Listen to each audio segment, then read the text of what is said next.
12 o'clock hour here on Three Man Front. Welcome in. Conrad Van Order, Damian Mitchell, and Molly Robinson here with you today. Pat and Landrum, they are out. Pat will be back on Friday, Landrum tomorrow. Landrum, you can catch him on some of the Super 7 broadcasts coming up later today. And speaking of that, in a little over an hour, about 1:15, we're going to talk with Kyle Parmley, get some of his previews of those Super 7 matchups here in the Alabama High School State playoffs. We're going to get back to your calls and texts here in a moment, but if you are just now joining the program, the big news, the headlines of the day last night, Alabama, they get moved up ahead of Notre Dame in the college football playoff rankings. They are now number 9, and they will take on Georgia in the SEC title game this weekend, but certainly seems to set up, Damian, that if Alabama win or lose, they will be in the college football playoff. We think with a win over Georgia, very likely that they end up with maybe the final first-round bye as the 4 seed in the playoff. But even with a loss, now, if it's a blowout, maybe there's a conversation. But even a competitive loss to Georgia, we feel now that Alabama is securely in the field. And ESPN telling you that if you go look right now, a 97% chance for the Tide to make the final 12-team field. Yeah, and think of just, reflecting over the entire season. You would have thought after the first week of the season that this Alabama team was probably going, at best, 8-4. I said after the Florida State game, they would be lucky to go 8-4. And I will 100% own that I said that. And now, with all the roads that led to what a lot of people kind of predicted that Alabama and Georgia would be in the SEC title game, no matter what the record may look like, but a chance for both teams to be in the SEC title game, college football playoff implications on the line. And even going back to rivalry weekend, just if you're Texas A&M, you kind of look at it as, all right, well, we ain't got to play an SEC championship game. We're going to the college football playoff, but you never got the monkey off your back with the University of Texas. So I think I made the comparison earlier. Like this year's Texas is last year's Alabama, right? Yeah. In the sense that they feel like they have a good argument to be in because of the quality of their wins, but some of their losses, mainly the Florida loss, right, is holding them back from being that team. And they very well may be a 9-3 team that's the first team out or, in that bubble area like Alabama was last year. I think Texas A&M this year is last year's Texas. And what I mean by that is you have a great season in the SEC. You make it. They didn't make it to the SEC title game, but they went 11-1, but you beat up on a lot of the bottom half of the conference. And the one time, I guess the 2 times really, that you had to play a tough opponent. This year, Texas A&M against Texas, you lost. Last year, Texas, they just couldn't get past Georgia, right? They're really good against the other teams, but when you played the big dogs in the conference, you couldn't get through. So that's kind of how I view just a little comparison to last year that I thought maybe some people would agree with Alabama and Texas, and then Texas A&M and Texas themselves. But that was the big news. Alabama, they move up in the playoff rankings. On the Auburn side of things, DJ Durkin, he announces he is going to stay on as defensive coordinator with Alex Golish. So a big get there for the Auburn Tigers staff as they look to 2026 and beyond. We have some coaching news. Brent Key, he gets an extension at Georgia Tech. So that's one more coach off the board as we've been talking about schools like Penn State still scrambling to make a hire. Brent Key now off the table there. And it is early signing day, Damian, in the college football world as we are currently monitoring what's going on throughout the day. Just right now, we're going with On3 and Rivals, their site. Alabama, number 6 in the country right now with their recruiting class, 3 5-stars committed to them. And Auburn has made some progress today as they are slowly but surely climbing. They sit at 58 right now, according to On3 in the overall recruiting rankings. So that's a little bit of what's going on today in the world of college football. But some of you have been waiting patiently on the phone lines to get in here. Let's start with Don Don. I know he wants to chime in on his Auburn Tigers here on signing day. Auburn, Don Don, how are you feeling about the Tigers today and their recruiting haul? Well, the number one thing is we've kept most of everybody, and we still got 3 more announcements coming that are not commitments yet, and all 3 of them are defensive players, the Wells brothers and a defensive lineman named Branch, and word is we're going to get them, and we got to wait on our big time recruit, Matthews kid. He's going to sign on Friday. But the big news of the day to me, and y'all were just talking about, I cannot believe this Penn State debacle. Oh my goodness.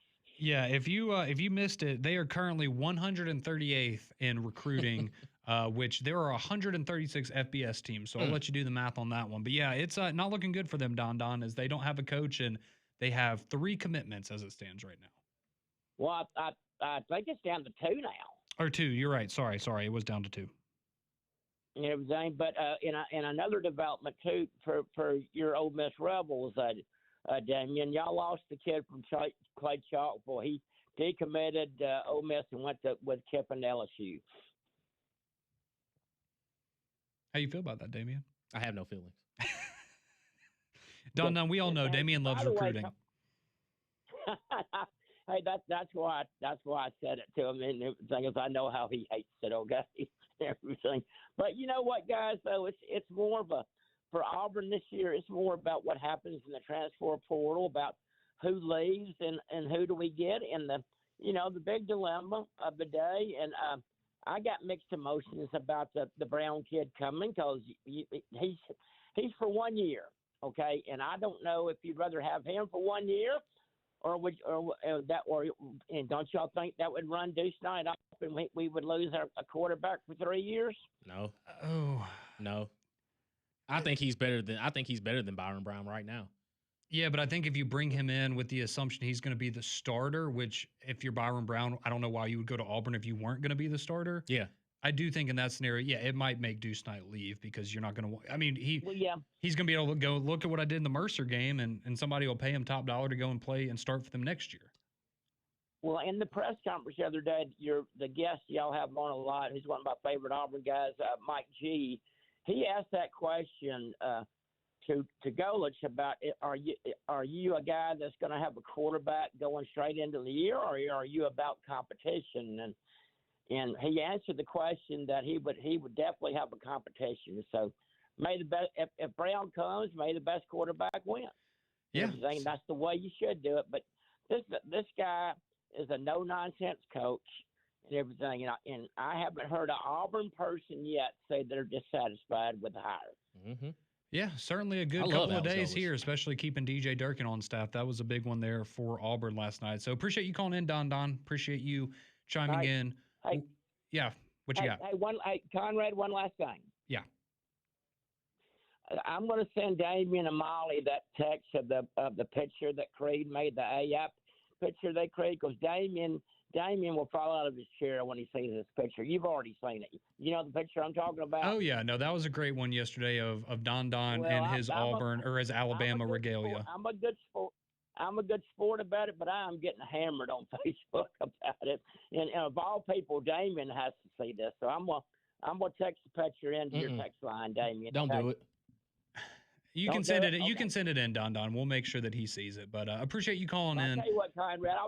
I'll text it to you if he wants to look at it. Send it to Conrad. Okay, how about that? That sounds great, Don. Right, Thank you for chiming in on the Auburn conversation there. So before we go to Beeham Dog, I wanted to get your thoughts because we seem to have a different perspective on the Deuce Knight situation. So you think if Byron Brown comes, that there's still a good chance Auburn could retain Deuce Knight? Yeah, when I look at the quarterback room and when I look at Byron Brown, yes, I understand that he knows the Alex Golesh offense. Yeah. But I don't necessarily think he's better than what you have in that quarterback room right now.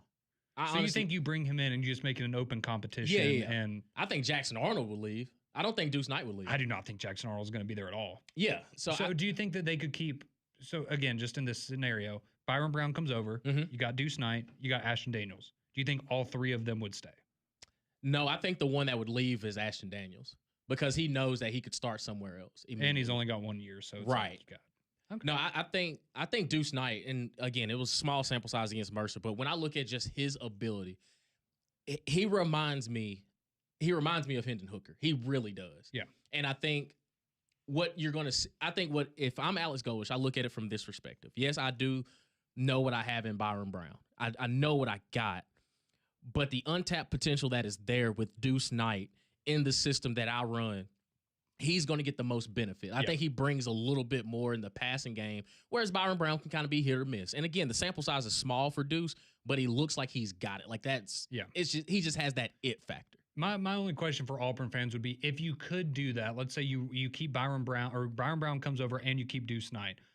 Are you willing, if Byron Brown's a starter, to pay Deuce Knight, let's say $1.5 million to ride the pine for a year in order to keep him with the hopes that in 2027 he is the starter? That would be kind of my question. Would you rather have that money allocated somewhere else? Or are you okay with paying what would have to be, I imagine, 7 figures to keep a guy like Deuce Knight on the roster, even if you're not planning on him starting, moving forward in 2026? But y'all can chime in on that on the courtesy GMC text line 205-834-9450. And I also think it's interesting because let's just say it does play out like this, that Byron Brown comes over, Ashton Daniels goes, and it's between Deuce Knight and Byron Brown. You could almost look at it very similar to how Alabama handled Jalen and Tua, where we know what we got as far as Deuce. He may not be ready just yet, but when he does get out in there, there's not going to be any more question marks of who's the starting quarterback at Auburn moving forward.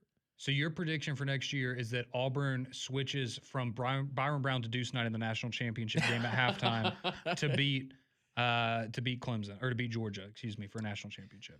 Something similar to that. Something similar to that. Something similar to that. That'd be something. If you're Auburn, I totally understand. You want the best of both worlds. It's just, again, and I'll say the same thing, for Alabama, right? If Ty Simpson comes back for another year, maybe Keelan Russell stays, but I would probably lean towards him going somewhere else because, again, you're going to have somebody that's going to give you an opportunity to play next year probably, but. Because Deuce Knight, he's from Texas, isn't he? Yeah. Trying to think. I think both of those schools are good. Yeah. I don't necessarily think Baylor's the. If you want to be a real op and, the first game of the season, you go to Baylor and. Him and Walker White can have. I forgot about old Walker White. Yeah, well, there's a reason why that I think you maybe forgot about that. So forgot about that. Yeah, so that's our thoughts kind of on the quarterback room there for Auburn. Let's get back to the phone lines. Beham Dog, I know he wants to chime in. I have to imagine this is maybe about one Jared Curtis, the 5-star QB that flipped from Georgia to Vanderbilt. How are we doing, Beham Dog? We're doing great, man. I was up in northeast Alabama and actually saw snow flurries. I know that's not going to impress Molly much, but this old South Georgia boy, I'm pretty happy to see a little snow flurries. Absolutely. But well, first off, Penn State is sitting at 138. I think they would be better off at taking the death penalty and rebuilding that program than firing a successful head coach. I think maybe karma, the shower gate, maybe it's catching up with them. Nobody said karma has to happen overnight. So I don't know, man. That is crazy. But yeah, Jared Curtis. What happens? I know he went to Vanderbilt because he wants to play. The kid's good. I don't fault the kid one bit. I don't think it was a money thing. I think he wanted to play close to home, and he wants to start day one. But what if Pavia wins his appeal and he gets to come back? So you going to sit behind Pavia? Yeah, that would certainly be interesting. I'll be honest. I don't think that Pavia is going to get another year. I guess I didn't think he would get one this year necessarily, but he did. But yeah, that is an interesting scenario because I would assume that. I know he said in his letter, well, I want to stay to Nashville and continue to build what, Clark Lee's doing here. But let's be honest, they're going to pay him a lot of money, and he's going to start as a freshman. That's why he's going to Vanderbilt. Well, what Kirby say when kids didn't want to be at Georgia? We schedule them. Yep. Y'all remember him saying that on the clip? Absolutely. So we have Vanderbilt next year, and I hope we lock them in on homecoming. No, I was about to say, I'm sure you would love that. And so you guys are Gunnar Stockton's the expectations that he's coming back for another year, correct? This guy's not going to play pro football, man. This guy's going to raise cattle down in Tiger, Georgia after he's finished. Yeah. He's not playing pro football. It was a stretch that Stetson Bennett made a roster. This guy's not Stetson Bennett. He's a gamer, but he's not. He will come back next year. He loves the university. I was about to say, and if you're a Georgia fan, I think that's the best outcome, right, is you want him for another year because he's really impressed me this year. Yeah. And, look, man, the more things change, the more they stay the same. We're fixed to do it again, Conrad. And I wish you the best of luck, man. It should be another classic. And if we lose this one, I think I may have to go off the grid. I may have to move to Nebraska. Well, if it makes you feel any better, I will be at the game on Thursday, and that typically doesn't bode well for Alabama when they're playing on the road. So maybe that'll give you in the dog some luck. I wish I'd have known that. I'd have bought your tickets. Well, good luck to you, man. I hope it's a great game on Saturday. Yeah. Appreciate you chiming in. You too, buddy. Yep, thank you, Beham Dog. Appreciate you calling in to the show this morning. And also, correction, Deuce Knight is from Mississippi. My apologies. Oh, he is? Okay. Yeah, he's from Mississippi. Keelan Russell's from Texas. Right. Deuce Knight's from Mississippi. That's yeah. Thank you for whoever. Hey, Trinidad Chambliss, if he decides to take his talents on to the next level, just saying, I know a place. Noah plays because I don't think he'll beat out that guy at Mississippi State. That Taylor dude, he kind of surprised me a little bit. He's pretty good. Yeah, and He's got the juice. Yeah, man. He's raw, but he's got the juice. Yeah, it's like, hey, he can make some throws. But yeah, Deuce, if you listen, the transfer portal has been good to Ole Miss. Will it continue to be with Pete Golding? Absolutely. He's got championship pedigree, dog. Come on, man. Who did he coach under? Who did he coach under? Yeah, Who did he coach under? He did coach under Nick Saban. Yeah, come on now. That's a direct pipeline to success. Or at least it trends that way. He's also a member of the Nick Saban Reassignment Club, a.k.a. we don't want you here anymore, but we're going to let you leave with some dignity, and we're going to find you a new job. Listen, he's a head coach now. That's when he was a coordinator. It all changes when you're the man in charge. And all I'm saying is you have a solid foundation as long as the guys don't poach you. That 52nd ranked defenses. Lights out for Ole Miss. I'm kidding. He's done nothing but steady improvement. He's done a good job. He has done a good job. No doubt about it. I'm excited for Pete, and hopefully he has a lot of success there in Oxford. But we'll continue more college football talk, early signing day, college football playoff reaction, and more as we continue here on Three Man Front.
$12:20 here on your Wednesday afternoon, Three Man Front.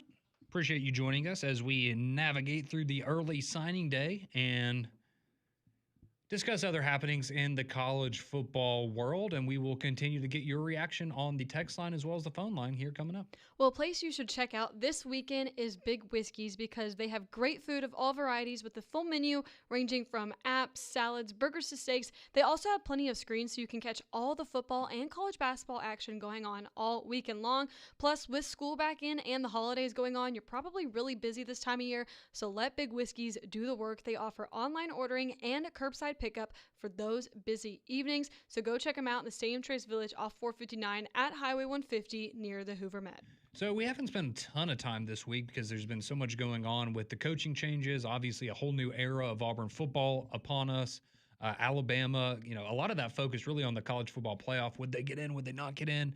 Now maybe a little more clarity there. Let's talk about some of these games coming up on Saturday. Yes, sir. We got some good ones, to say the least. So actually, starting off on Friday, we're going to get a picture of the group of five and what that may look like in terms of who will be in consideration for the playoff. So at 6 o'clock on Friday, you're going to get Troy and James Madison there in the Sun Belt Championship. JMU, a 23.5-point favorite. What? And 23.5-point favorite over Troy. If they win that game, I think it's safe to assume with a Duke win in the ACC title game, James Madison is probably going to the playoff. At 7 o'clock on Friday, North Texas, Tulane, two ranked teams now after last night's new playoff rankings were revealed. That's going to be a good one. That's going to be a great one. They are playing in the American Conference Championship game down in New Orleans, 7 o'clock on Friday. The winner of that game, I think it's safe to say, guaranteed a spot in the playoff. Yeah. North Texas, a 2.5-point favorite in that game as it stands right now. Then on Saturday, we've got the Power 4 slate, 4 big games coming up there. 11 a.m. BYU, Texas Tech. Texas Tech, a big favorite, 12.5 in that one. And as you heard when we talked to Brian Edwards earlier, he is on the Red Raiders to once again get a big win over BYU as they dominated them in the regular season matchup. And a lot of us expecting that to happen again on Saturday. Then at 3 o'clock over in Atlanta on ABC, Georgia, Alabama, a rematch. Alabama won that one 24-21 in the regular season. Georgia, a 2.5-point favorite right now. And I know a lot of people, we've heard people, I can't believe, why is Georgia favored again? Georgia's been favored, I think, the last 6 times that these teams have played. They've won one of those matchups. So this is par for the course. This is what happens every time they play. Georgia's going to get a little bit of the benefit of the doubt. Not saying Alabama's guaranteed. They're not guaranteed to win, but track record would tell you that typically in these matchups, let's be honest, Alabama owns Georgia, and until further notice, that's just how it is. Yep, those are called trends. That is just how it is. And then at 7 o'clock, you got a doubleheader with the ACC and the Big Ten. So on Fox, Indiana, Ohio State, 1 versus 2. Ohio State, 4.5-point favorite in that one, which will take place in Indianapolis. And then Virginia and Duke. This one, very, very interesting. Virginia, a 3.5-point favorite. They win this game, they're going to be in the playoff. They lose this game to Duke, opens the door for 2 group of 5 teams to make it. University of Virginia, a 3.5-point favorite as that one stands right now. So just looking at all of the games, Damian, obviously we're all going to be most excited for Alabama and Georgia here in the SEC. But let's talk about Ohio State and Indiana a little bit. I think we both agree that regardless of what happens, they're both going to get first-round buys. They're going to be in the top 4 regardless of how it ultimately plays out. But do you see Ohio State as the favorite that they are currently slated to be in this one, or are you siding more with Indiana? I've said throughout the season, personally, if you were to ask me to put money on a team to win the title, I think Ohio State has shown that they are the best team. They haven't played the toughest schedule. Watch them play football. They are an incredible football team, but so is Indiana. Yeah, and the more I watch Ohio State, even after that Texas game where, again, now looking back on it, it's the first game of the season. You're going up against the top team in college football in Texas. But my biggest question mark was Julian Sayin because outside of practice, didn't know what to expect for him. But when you look at how Ohio State does it, they're very similar. And it's something I talked about with Texas A&M is they can beat you however the way the game it needs to go, they can excel in. If it needs to be a juggernaut, go high flying offense. They'll beat you 10-7. They'll beat you 50-0. Yeah, and like the style in which they play, it's so hard with all the talent that they have because even going back to last week when they knocked off Michigan, Jeremiah Smith is still on that roster. Cardell Tate ain't that bad of a number 2 either. He's going to be a first-round pick? Yeah, like the talent is still there. And for Indiana... And Bo Jackson? Yeah, I've heard that name. I've heard the name around here. And he looks good too. He looks good. Pretty good. He's not the Bo that we know in the orange and blue. No, but he's talented. Pretty good for a freshman. Yeah, and it's just the way Ohio State does it, man. They're just so cerebral, and for Ryan Day to really go through this year kind of stress free. It's no more of that pressure that, hey, man, you got to find a way to beat Michigan. Yep. You did. Yep. You knocked off Texas to start the year. In any game in between, you really felt like, yeah, it's either Ohio State's going to blow it because the other team on the other side just ain't as talented as they are to knock them off. Well, now you get a team in Indiana who, again, last year you could have questioned, like, maybe they caught lightning in the bottle. Let's see how it goes. They end up making a playoff run. They get beat by Notre Dame to start it off. But this year, that Oregon game completely changed my mantra on Indiana. This team is legit. Yeah. Fernando Mendoza, Auburn fans, they are drastically different. Last year, I think we all agreed they got in and you didn't expect anything from them. Completely different this year. Oh, man. That Oregon game where Oregon, I thought, was they were just picking up right where they left off. Like, this is a team that's going to be in the college football playoff. They're good. They're going to roll past them. Indiana went up to Oregon, went up to Eugene, and physically beat them up. Like, Oregon had no answer. They had no shot. And I think that was like the turning point for me with Indiana of, okay, they're for real. They are legit. And then what they did to Illinois, I mean, that was hilarious. Yeah, like Illinois was a top 25 team at in that moment, and they got beat to sleep. So I think that for Ohio State, one, you have to keep the thing rolling, but you can't afford to slip up. Because this Indiana team can go blow for blow with you, however way you describe. And I think it's probably outside of Alabama and Georgia going to be one of the more exciting games of college football. Yeah, and I think it's safe to say that whoever wins this game, that will be the favorite to win the national championship in most people's eyes. That's kind of how a lot of people are viewing this game. Is, this very well could. We'll see how the brackets work out and everything. But maybe this is a game you see again as a national championship type matchup. And kind of a sidebar.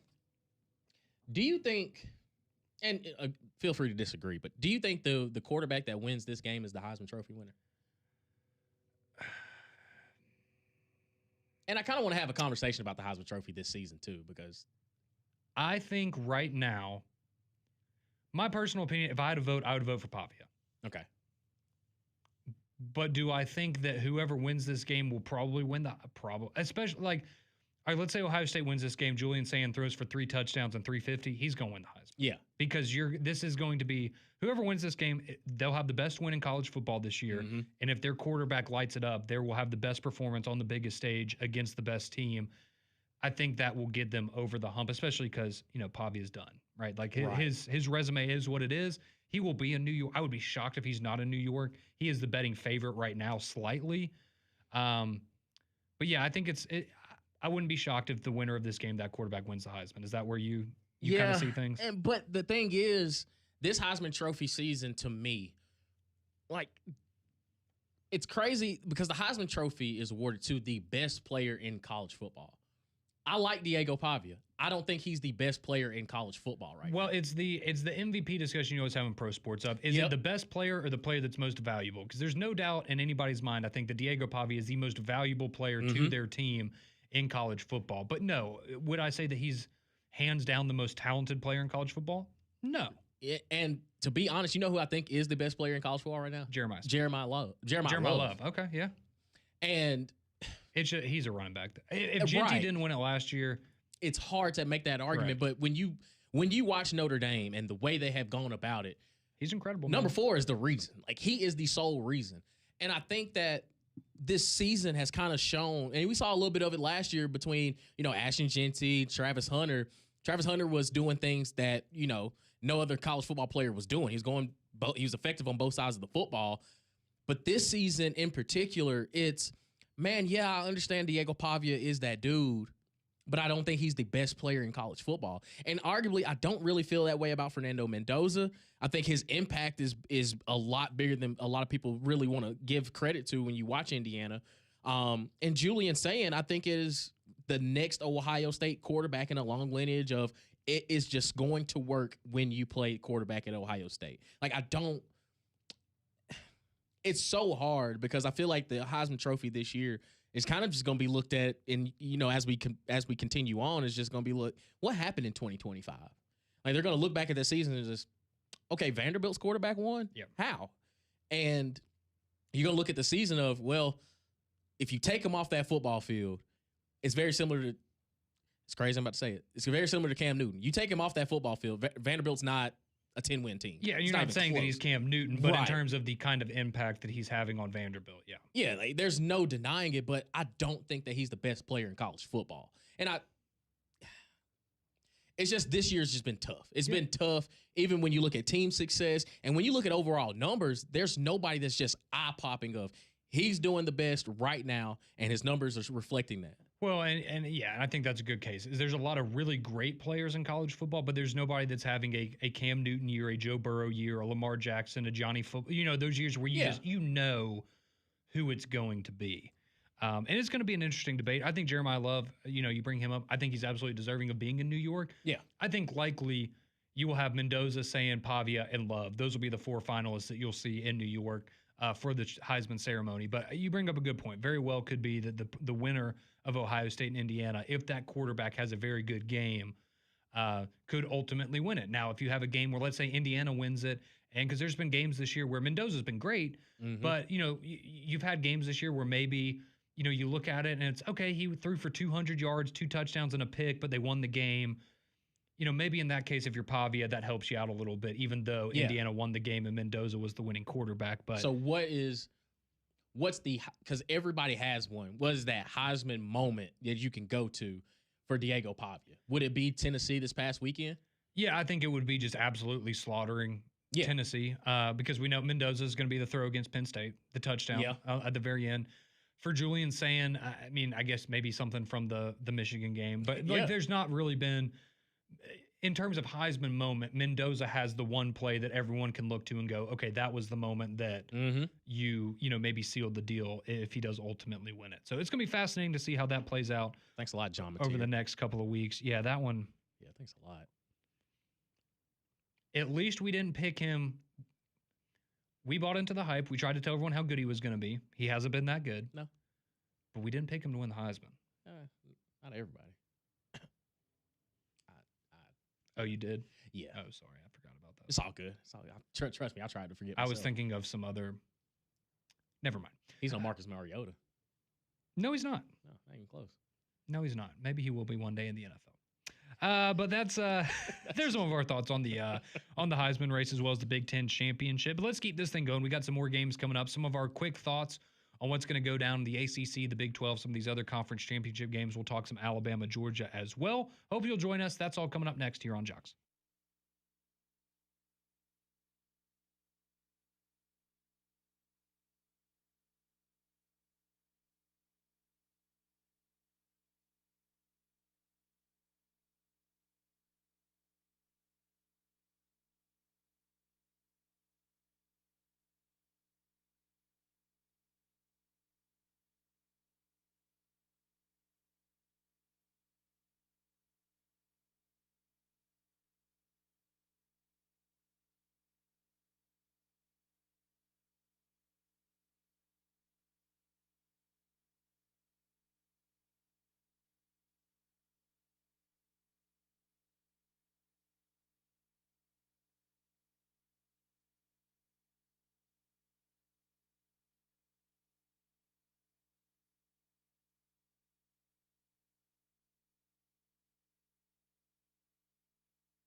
12:37 here on Three Man Front. A little bit of a scheduling change here as we are going to visit with our good friend Trey Wallace from Outkick here in just a couple of minutes, get his thoughts on what's going on in the world of college football, as a lot of things have been going on, and Trey does a great job covering all of that for Outkick, and be very interested to get his thoughts on the college football playoff rankings from last night and what we have to look forward to coming up this weekend with conference championship games. So let's go now to the phone lines. Trey Wallace from Outkick joining us here on the Higginbotham hotline. Trey, sorry for the little confusion here today, but happy to have you on as always. And I guess we can start with the college football playoff rankings. I was following along. I know you had a lot of thoughts on it last night on social media, but the big takeaway, Alabama jumping Notre Dame, seeming to get a little cushion now as it pertains to their college football playoff hopes. What were your thoughts on the rankings last night? Were you shocked? Did you think the reasoning was legitimate? What were your reactions? Yeah, I don't know if shocked is the right word for me. I'm more or less confused about what the CFP committee is deciding to say every single week. I think that's what stands out to me the most. The Alabama movement makes sense because what they're doing is they're giving Alabama the out if they were to lose on Saturday to Georgia, that they would still be in the playoff. I think that's what it comes down to. Now, I think where it gets tricky, brother, is if, and I'm not saying this is going to happen, but we have to throw out different scenarios here, is if Alabama, let's just say they lose by 17 points or something like that, which I don't think is going to be the case, but let's just say it happens. What does the committee do then? Do they keep Alabama in the playoff for that type of loss? So that's where it gets a little bit weird. And I'm not, we could probably go for days talking about the committee's response to Vanderbilt, because that makes zero sense. I mean, you want to say that Vanderbilt going on the road and beating up Tennessee, and I get there's really nowhere to put them. I understand that part. But the excuse of saying, well, Tennessee's no longer ranked anymore, so Vanderbilt, that win, really doesn't do anything for us. It's like, wait a minute. Like, they beat a ranked team, which forced them to be dropped out. So how does that not benefit Vanderbilt? So, I'm flabbergasted, to be honest with you. I think the committee saying that, and trust me, I know all about the Iron Bowl. I know how tough it is to win at Auburn. But the committee saying, well, Alabama went in there and played in a tough environment, and they won that game, and they had a gutsy fourth down call. And it's like, wait a minute. I could say the same darn thing about half the teams in college football going on the road. So, and they did that 3 weeks ago when they said, well, Oregon's win against Penn State is still holding water because Penn State's a tough spot to play at. And it's like, again, where are we getting these data points, man? So, I don't know really how much shocked me, but I will say that there's a couple different landing spots now that we could potentially get this coming up weekend. And another team that has playoff aspirations pretty much a lock in are the Ole Miss Rebels. And it has been an entertaining and confusing, let's just say month, just to bunch it all together. What can you say about what Ole Miss is really preparing for in this college football playoff? Are the off-the-field distractions going to affect them on the field? Just what is going on with the situation with Lane Kiffin and Ole Miss and Pete Gold and everything that's going on between Baton Rouge and Oxford? Yeah, it's a cluster. It really is. You had everything going on over the last 4 to 5 days, okay? So you had Keith Carter trying to figure out a way to salvage a staff, because at the same time, Lane Kiffin went to the offensive staff members and said pretty much, hey, look, either you're on that plane or you're not going to have a job, and I don't know what your security looks like in the future. And so what Keith Carter did, which is very smart by Keith Carter, when Lane Kiffin told him Saturday night at the chancellor's house that he was taking the LSU job, well, Keith Carter very smartly got on the phone with these assistant coaches and said, hey, look, I'm going to pay you double to stay. I'm going to double your pay. We'll get you the contract. Pete Golding's going to be the new head coach moving forward. And then that prevents some of them from going with Kiffin. Now, I know that there were 4 or 5 coaches that went. Charlie Weiss Jr. got on a plane, but now all of a sudden he's coming back to Ole Miss to coach in the playoffs, which I was told Charlie Weiss was really conflicted about going to Baton Rouge and really didn't want to leave. But again, he was kind of put in that spot. Yeah. So getting back to like the overall point of this, I think having the play caller there helps. Ole Miss was in conversations with the committee over the last 2 days, letting them know, hey, look, we got a plan for this. We're going to be fine. No reason to drop us. And they didn't drop them. They moved them up a spot. So I think that while Lane Kiffin is obviously a loss, and I'm not going to sit here and act like he's not, I think that when you have somebody that knows the offense and can be able to call it, I think that's a benefit to them. Now, I don't know how I feel about Charlie Weiss Jr. coming back right now. I really don't. It's almost going to be like he's on, supervised visitations. If you got divorced parents, you kind of know what I'm talking about here. Like, it's going to be weird. Like, there better be an eye on him. So I think Ole Miss is going to be fine. I think that team wants to go out there and prove that they can do this without Lane Kiffin. Now, let me make this point. Well, they want to do that so he can get his bonus money from LSU, Trey. Exactly right. Exactly right. And the other funny part about this is that I think the whole story has been about Kiffin. It hasn't been about the team. I think they want to go show as a team. So I could see Ole Miss making the semifinals, and who knows what happens from there. I'm not going to say they're going to win a national championship, but they got an opportunity to. So I'm very curious to see how the next, at least the first round on-campus game goes. They're not moving anywhere in the rankings, and they go from there. But this has just been a shock to the system around for the folks in Oxford, and I can't say that I blame them. And Lane Kiffin doing his nonsense at the press conference, I could have said something else there, but doing his nonsense and saying he was run off the road, saying he didn't find out till 8:30 on Sunday morning that he wasn't going to be able to. Let me tell you something. Lane Kiffin knew 4 weeks ago he was not going to be able to coach them in the playoffs while taking another job, period. That's it. And multiple sources tell me that. AD Keith Carter did an interview this morning with, I think it was Sports Talk Mississippi, where he essentially said the same thing. So it's not as if they weren't prepared for this. I think Lane just loved the drama and the circus that surrounded it. I think there's no doubt about that. Trey Wallace from Outkick joining us here on the Higginbotham Hotline for a few more moments. So I have a theory about the playoff, and I want to know if you subscribe to this theory. And it involves Miami. So in my opinion, if Texas Tech wins the Big 12 championship, which I think they will, they beat BYU, I think the committee will move Miami up ahead of BYU, which would put them directly behind Notre Dame, at which point they would then have to honor the head-to-head and move Miami into the playoffs. So, again, my theory, Texas Tech wins the Big 12 championship. I think Miami is ultimately going to get that last at-large bid in the playoff. Am I crazy for thinking that? No, I don't think you're crazy. I think we're going to get a little bit of chaos this weekend, and I think it starts Texas Tech beats BYU, like we were kind of talking about, and then opens up a spot. Now, here's where the real chaos kind of comes in. BYU beats Texas Tech on Saturday. Well, you're not dropping Texas Tech out. BYU is going to get in. So that's 2 spots from the Big 12. I think, and this is just my personal opinion here, the playoff committee would love if that happened, because then they wouldn't have to make the call between Notre Dame and Miami.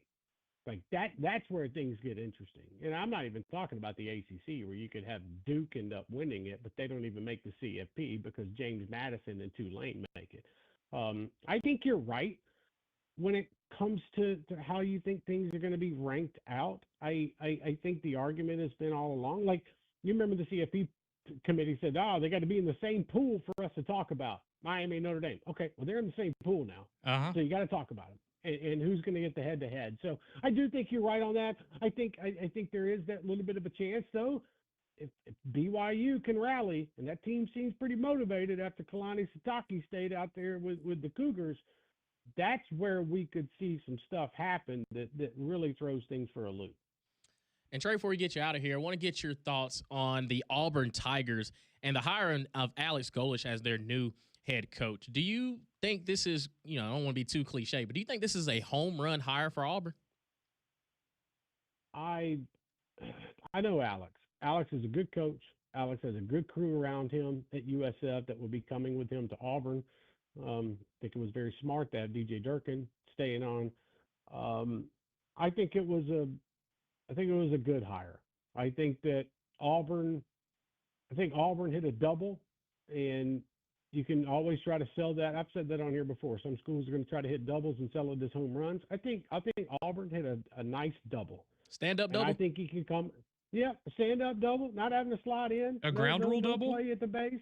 No, not ground rule. Okay, I'm gonna just okay. say Gotcha. get out the left center field type of double. Got you. Stand up. So I think it works. I do. I'm not saying he's going to come in and have Auburn in contention for the playoffs next year, but I think you're going to see progression in that program. I think you're going to see an offense that, I mean, guys, if you want to see what Alex Golis can do with an offense, go watch what he was doing with Hendon Hooker in Tennessee in 2022. Yes, sir. Tennessee's offense has not recovered since Alex Golis left. I just want to make that point very, very clear.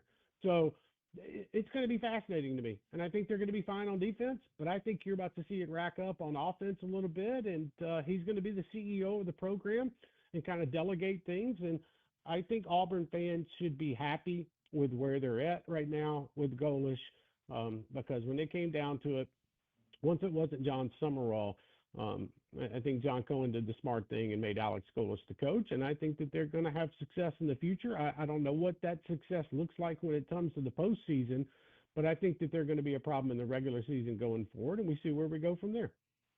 All right, that is Trey Wallace from Outkick. Joins us each and every Wednesday here on Three Man Front. Trey, always appreciate the time, man. Are you going to be in Atlanta this weekend? Yeah, I'm going to go to Atlanta. I was going back and forth on Indianapolis for the Big Ten game, but when it comes down to it, whoever loses that game is going to still get a first-round bye. I think the more intriguing situation would be if Alabama were to lose, how much would they lose by? So let's go down there. We'll cover an SEC championship this weekend and see if everybody can just avoid injury and get into the playoffs, and then we go from there. But it should be a lot of fun, guys. Absolutely, Trey. Well, appreciate your time as always, and we'll talk to you next week. Guys, have a great week. Thanks so much. Yep, thank you. That is Trey Wallace from Outkick. Does a fantastic job covering all facets of college football, and we appreciate him joining us each and every week on the Higginbotham Hotline. You deserve solutions that are built for you. Higginbotham is your one-source solution for insurance, financial, and HR services. The college football conversation, it rolls on right here on Three Man Front.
Well, welcome back into Three Man Front. Appreciate Trey Wallace joining us for a few moments to get his thoughts on Alex Golesh being the new head coach at Auburn, as well as the college football playoff rankings from last night. He joined us courtesy of Outkick. Brian Edwards joined us in the 10 o'clock hour as well, gave us some of his favorite plays for the conference championship slate of games this weekend, as well as a couple NFL matchups that you might want to keep an eye on. And then Chris Stewart, the voice of the Crimson Tide, joined us as he does each and every Wednesday to talk Iron Bowl and SEC Championship. And coming up here in a little over 20 minutes, we'll talk with Kyle Parmley and talk Super 7, as a lot of great high school football playoff games and championship games going on this week. Absolutely. And going back to Trey Wallace's conversation about Alex Golesh, and I think I like the analogy of it being a stand-up double.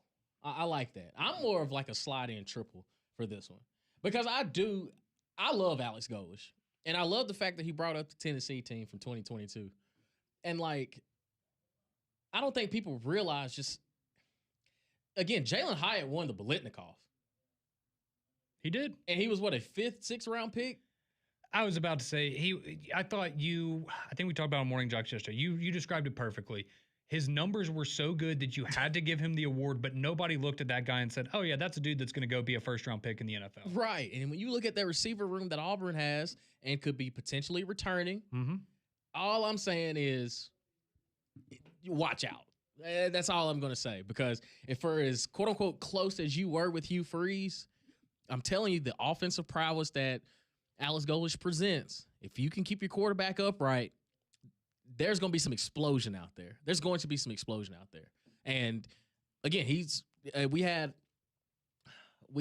Josh Pate on Mac and Cube yesterday, and he said it. He's like, he's going to get quarterback right. Yeah. So no matter if that's Byron Brown, Deuce Knight, whoever it is, you are going to feel comfortable with whoever is calling the shots. I'll put it like this. You ain't going through another Peyton Thorne saga. No, hopefully not. The future is certainly looking good for Auburn. A lot of reason for optimism as you head into 2026 and look there and beyond. One team that maybe not looking as bright for their future is Penn State, as Molly has now alerted me just moments ago. Penn State now has fallen to 150th in the recruiting rankings after losing a flip to Virginia Tech. Wow. That's what I'm talking about, James The drama. Franklin. Penn State is currently sitting between South Dakota State and Prairie View A&M. Lord have mercy. At 150 in the college football recruiting rankings. More early signing day talk. We'll keep you up to date on all of that as we continue here on Three Man Front. 1 hour left.